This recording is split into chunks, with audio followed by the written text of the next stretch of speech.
Hey everyone, today we're going to be talking about making x the subject of formulas with square roots involved, okay? So we're going to be dealing with numbers or variables squared as well as the square root of numbers and variables. So we're going to have to remember all of our rules and facts about square roots and squares. Example 1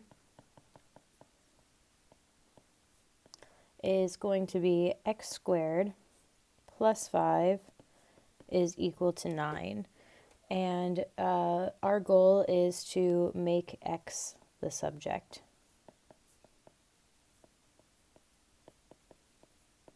Okay, so the first thing that we could do is actually work to get x by itself, okay? So first we're going to subtract, we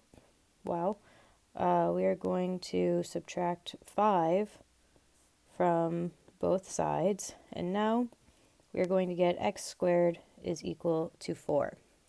Okay, so now we may be wondering, how do we change this x squared into a plain x? Well, we know x times x is x squared, so what we're going to have to do is we're going to have to find the square root, okay?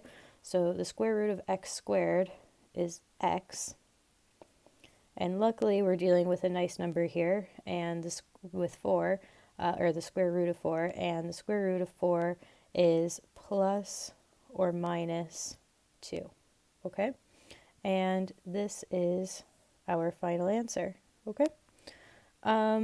So now let's move on to something very similar, but it's actually only going to be with variables. We're not going to have numbers, we're just going to practice with our knowledge that we already have of squares and square roots. So let's see. Example 2, make x the subject. Okay, so now we're going to have an x squared again, minus b is equal to t. Okay, so again, we're going to work to get x by itself, and we're going to add b to both sides. Okay, so now we're left with x squared is equal to b plus t. Now you can have t plus b, it's the same exact thing, but you just b plus t or t plus b. And now we're left with the same situation again. We need to get x squared into an x. So what we're actually going to be doing is taking the square root of both sides. Now, the square root of x squared is easy because it's x. And now, on the other side, we're actually just going to leave it as, we're going to add in our plus or minus, because that is what is going to go before our square root, plus or minus, b plus t, and that is the final answer. Okay. Now, let's go to an example where we have a square root in the original formula. So, here we have example 3. And we're going to make x the subject,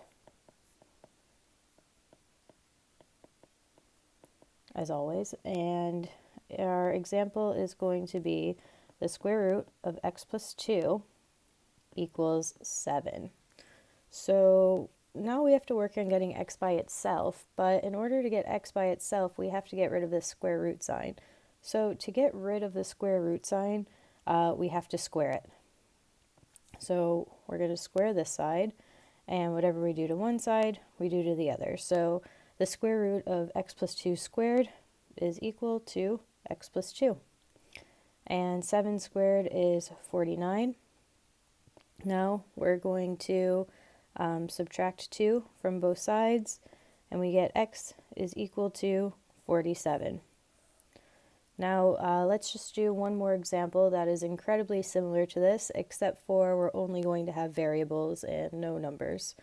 So now example 4. And make x the subject.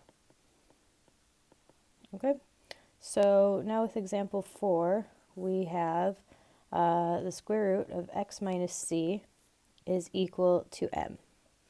So just like we did on the previous example, we're going to have to square both sides to try to get x on its own. So now the square root of x minus c squared is equal to x minus c, and m squared is m squared.